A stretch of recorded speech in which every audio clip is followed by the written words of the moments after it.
LB, what's going on, man? How are you? Fantastic. How about yourself? Not so hot, but that's all right. Oh shit. All right. I'm sorry to hear Just that. trying to figure out this wholesale thing, man. It's 2 months and I've been grinding for some reason, just can't do it. I don't know why, but we're pushing along. All right. Uh, Well, the only way you can fail is if you quit. So what can I help you with today? yeah, so just two quick things. I have a guy in Little Rock, Arkansas that I've been in contact with. I sent him an offer, I don't know, probably a month ago. Didn't work out, but I asked him to send me anything he's got. And so he just sent me something. I could give you the address if that makes it easier. Oh It's no, off this is being recorded, so you can just give me the numbers. it's off market. So when I look it up on Deal Sniper, it just doesn't give me the right numbers on it. The guy I talked to, which is the realtor for this, wants 160 for it. Okay. He owes 40 on the mortgage. Okay. The monthly payment for the mortgage is 887, Okay. and the interest is 4.5. Okay. And the All only right. reason, and this is usually something that I could knock out on Deal Sniper, but for some reason it just won't pull the numbers on Deal Sniper for me. So Well, that's for like, because it's off market. So okay, I got you. the taxes, the insurance, and what it'll rent for, that's accurate from Deal Sniper. But because it's off market, it's going to go off of the Zestimate or the Redfin estimate or whatever to come up with his purchase price. So Okay. if he's got a $40,000 mortgage, how much are you going to give him for a down payment? Eight? Um, yeah, we could do that. Okay. All right. So his It's mortgage kind balance it was is kind of like he gave me the numbers real quick and just said, shoot me an offer, whatever you got. So whatever would make sense, that's what I'm going to send him, okay. essentially. What will it rent for? On Deal Sniper, it's looking 1350. It's going to be tight. Yeah, That's real tight. And then Deal Sniper also has taxes at 870. But Deal Sniper also has insurance at $6. Okay. Well, that sounds a little off. Yeah. All right. So unfortunately, yeah, this one's just not going to work. And the reason being is it's going to cost $900 to own it, and Mhm. we're going to be paying out $1,000. I'm sorry, it's going to cost us $1,000 for the investor to own it, and that's a bare minimum of $100 to the seller to pay off that $112,000 equity that they want. Now, granted, we can give them a short balloon or something like that. You can probably do a 2 or 3 year balloon, no problem. So even if you did 10 grand down, no payments, no interest, no payments for 2 years, even a year, you're still not at the threshold for your cash flow. Your entry fee percentage is good. Your cash on cash return is decent, but you need to be able to cash flow at least $300 a month or $3,600 a year. So this is off by about $300. I'm sorry, $600 I a year. gotcha. Okay, so that one just won't work then. It just won't work. And again, nobody's fault. It's seller's fault, not your fault. You guys can't control what it'll rent for, and you can't control what they got their mortgage for, that $900 payment. So that's all. Okay. And the other question I had was about what we talked about the other day, as far as, so I have a guy that called me. He's got 6.5 acres in, let me just pull this up real quick.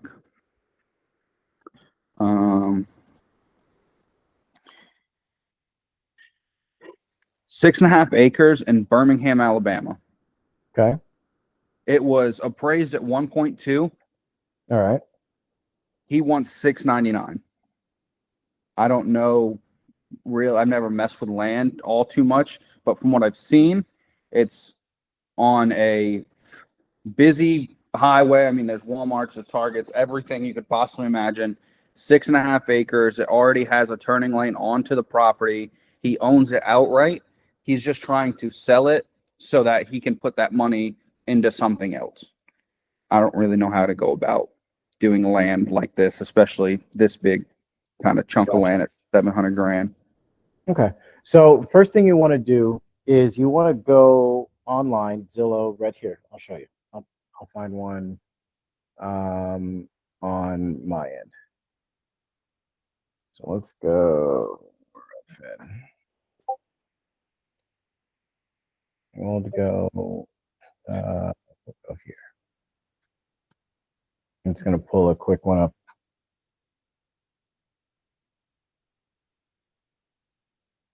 Okay. So if this, let's just say my property was here, right? Well, let's put it more in the middle.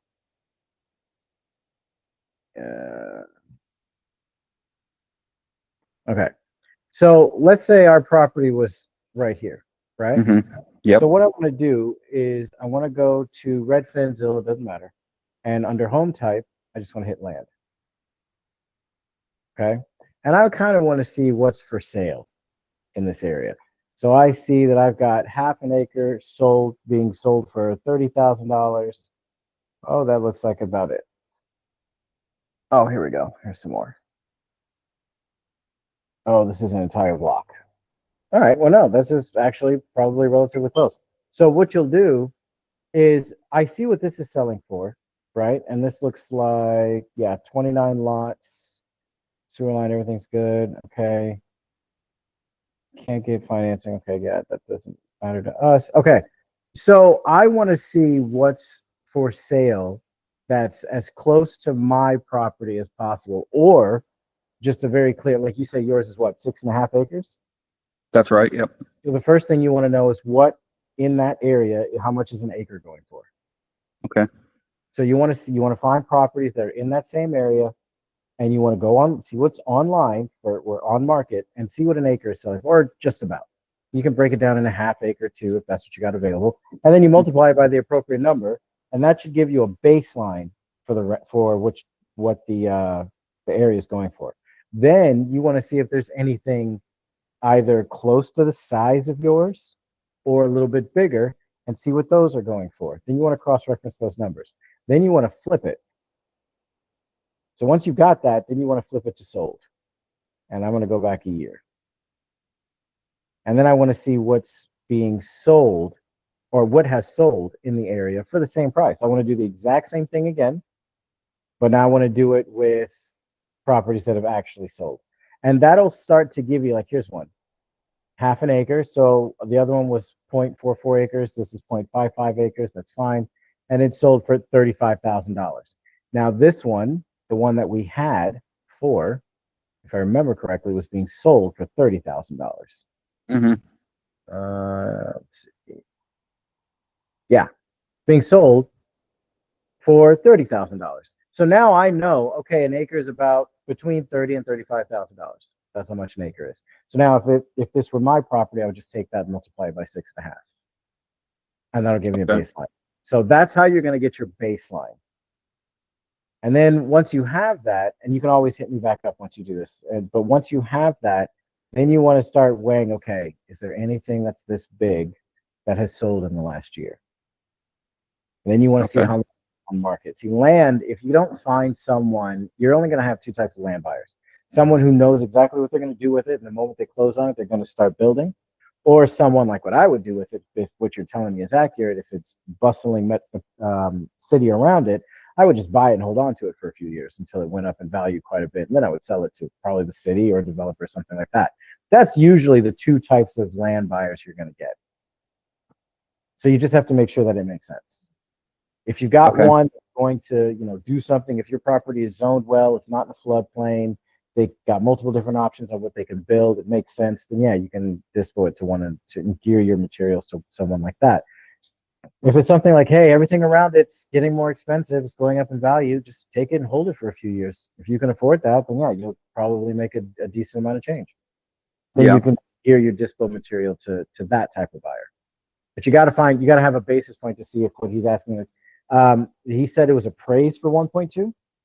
Yeah, he sent me the appraisal that a commercial How company long did, ago was the appraiser? I believe a month, Oh, and it that's was actually good. 1.2. And then I think when I was talking to him, he said that he's putting it the wholesale number of 699 because he has another project that he needs the money for. Now I asked him, are you looking for cash or is financing okay? And he said, you know what, I am looking for cash, but if we have to do financing, then that's what we're going to have to do. So he's not opposed to financing. All right, so do this. I like the appraiser. So shift your efforts a little bit on what that land is zoned for. And then if it's commercial, then you need to see, what people can build there. We get the price per square foot on a lease. You can go that route. If it's zoned residential, then just DM me and let me know it's zoned residential. And then I'll get you in what's up? It's commercial. Oh, it's commercial. Okay. You're gonna have to use, what the hell is the name of that website? Oh, what is the name of that website? Oh, I'll DM excuse me. It's unzoned. Now I'm looking at it. It's unzoned. Oh, unzoned. Oh, I've never done one that's unzoned. I'll tell you what. Shoot me a DM with what you would offer him for a creative deal. See if he would take it. Also, see if he'll just take 600,000 even as a cash deal. And Okay. he knows you're wholesaling it. So tell him, look, I got a lot of buyers who like to do a lot of different things. Give me 2 weeks. I'll get this under contract. I'll push it to them. I'll see which one of them move on it. If no one wants to move on it in a week, I'll let you know. And if you want to back out of the contract, you back out. Okay. So what you're saying is this is either going to be a hard pass for land buyers or a hard hell yeah. So you probably won't need 2 weeks to try and move it. So you ask for 2 weeks and then you say, hey, I'll update you in a week. And if it's not looking good and you want out, I'll let you out of the contract. No harm, no foul. I'm just trying to get this thing moved quick for you. Yeah. So essentially, just go ahead and give them a cash price and then give them a creative deal as well. Yeah. So a cash price would be 600,000, maybe 575 cash, and a creative deal. You can do, what does he want? 7? Yeah. So do the 7 and give him 50 grand down. 50 grand. Yeah. As far as the monthly payment, that's going to be the hard part. Yeah. It's 6 acres. Yeah. Do $1,000 a month. 1,000. Yeah. Do it. What city is it in? Birmingham, Alabama. Yeah. Do $1,000 a month. And do it on it's got to be a minimum of a 10-year balloon. Minimum. And then let him know, because here's the thing. Like, remember, we don't know. Like, I don't know what unzoned means. I don't know what kind of challenges that provides. I'm gonna have to look that up. But let him know. Look, these are preliminary terms because I don't know what my buyers are gonna do with this. Once I start getting some feedback, then we can adjust the terms as I start identifying buyers that'll actually have a plan in mind for this, and we'll take it down. Okay. Now, if I call them and say, listen, we could do, we can get it under contract at $600,000 cash. Just move forward with that and then try to, do my thing after that. I mean, yeah, you can do that, but it's always safer to set the proper expectation and let them know, look, this is a weird piece. It's unzoned. It's in the middle of all this. So, I still going to need 2 weeks to vet this out to my buyers and see what some of them are going to do with it, and let them know, look, I'm not one of these people, one of these wholesalers that are just going to throw anything I can up against the wall and see if it sticks. I want to make sure it's a good deal for you. I want to make sure it's a good deal for my investors. That's how I do repeat business and referral business. And that's mainly what I operate off of. So give me the 2 weeks. Let me get it done. I'll get you an update in a week. I'll let you know if the terms need to change. If I can do better, I will. If I have to do worse, I'll let you know. And then after that, if you want to pull out, hey, we tried our best. Part ways. Okay. So, okay. I see what you're saying. So kind of keep it on a. Yeah, keep it, like, tell them the truth. Say, hey, look, I'm not saying we're going to be able to sell this thing at 600 or 575 or whatever. I'm telling you that my investors, I've got a lot of them, and I don't know what their plan is to do with this. If this was a duplex, I know exactly who I would call. Mr. and Mrs. Seller. If this were a single family over here in this part of town, I know exactly who I would call. If this was a property that was run down, falling apart, I know exactly who I would call. With this, I have no idea who I'm going to call. So I'm going to call all of them. You have to give me 2 weeks to sort that out. Okay. So even if he says, 600 cash is fine by him, he wants to move forward with it. Yeah. Do I just set the proper expectation? Okay. And then do I just leave it at that and tell him, give me 2 weeks, or do I make it a contract? Send him a contract. That's why we're setting the proper expectation, because you don't want him to think, and this goes for anyone, a real estate agent, a seller, you don't want them to think based off of your words and your confidence, which you should be confident, but based off your words that they think this is a done deal, you're the end buyer, going to set the hey, this isn't a typical deal that I do. I'm not saying my investors won't take it. I'm saying that the 2 weeks inspection period that I'm going to put in the contract, I'm going to send you here in a few minutes, is for me to have my buyers do their due diligence. Basically, run the numbers, take a look at the area, see if they're interested. I will keep you updated every step of the way. If anything needs to change with the deal, I'll let you know. I'm going to do everything I can to get you a better deal since you're willing to work with a wholesaler. But this is where we're at right now. If at the end of those 2 weeks, none of my buyers touch it, well, then I'm going to let you out of the contract and hopefully someone else will come along and pick this property up from you. Like, you just let them know what's going on. Tell the truth. Okay. I see what you're saying. Now, that way they're not super surprised when you call them and be like, hey, hey, we tried, but I couldn't get the deal moved. Because what the hell? And you told me, no. What I told you was, and then you can cover your ass. Yeah, just be upfront about it. Yeah. Now, is this something that looks good to a lot of land investors, I guess you would say? I've never really dealt much with land, so I'm gonna, full disclosure, you guys know me, I don't lie for shit. Yeah. My team doesn't move land. Yep. We've got like 5 land buyers, and I think we've only sold about that many land deals in the last few years. So we move, commercial properties, we'll move commercial, residential, apartment complexes, hotels, duplexes, we'll move all that all day long, but we don't really have a track record moving land. So I can hit you with my disposition guy to help, but do not bank on us to be able to help you move this thing 100%. As far as it's a good deal or not, creative would be better. Yeah. Because we'll put yourself in a buyer's shoes. Which one would you rather do? Hand over $600,000 cash, or hand over $60,000 cash and just pay $1,000 a month for a few years? Yeah, creative finance all day long. So I would, because especially on land, the cheaper it is, the cheaper the entry fee, the cheaper the purchase price, the easier time you're going to have selling it, especially with land, because land doesn't move that much anyway. Mm-hmm. Now, luckily, you're in a big ass town. You're in a big city in Birmingham, so you'll have quite a few buyers to, who do you know that may buy land if you don't, Mr. Investor or Mrs. Investor. So you can always do that. You're going to have a big pool to work with, but you still want to make the deal as attractive as possible. I gotcha. Okay. So what I'll do is I'll call him, give him both options, see what he says with it. If it's a go, get it under contract, tell him, be upfront, give him 14 days, see if I can find somebody. And if not, then it doesn't work, but that's what I'll do. Awesome. Yeah. And let them know, hey, I'm being upfront with you.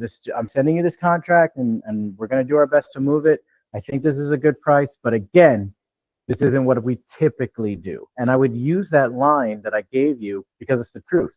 If this were a multifamily, Mr. Seller, I'd know exactly who I would call, and done deal. If this house needed $100,000 worth of rehab and it was a single family, I know who to call. With your property, because I don't know who to call, I'm going to call everyone, and there's a lot of them. So it's going to take me 2 weeks to sift through all that and see who's willing to take it down, and I will keep you updated.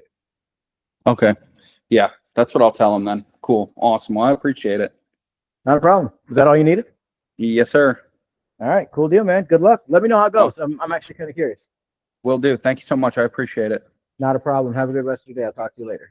You too. Thanks. Bye. Yeah.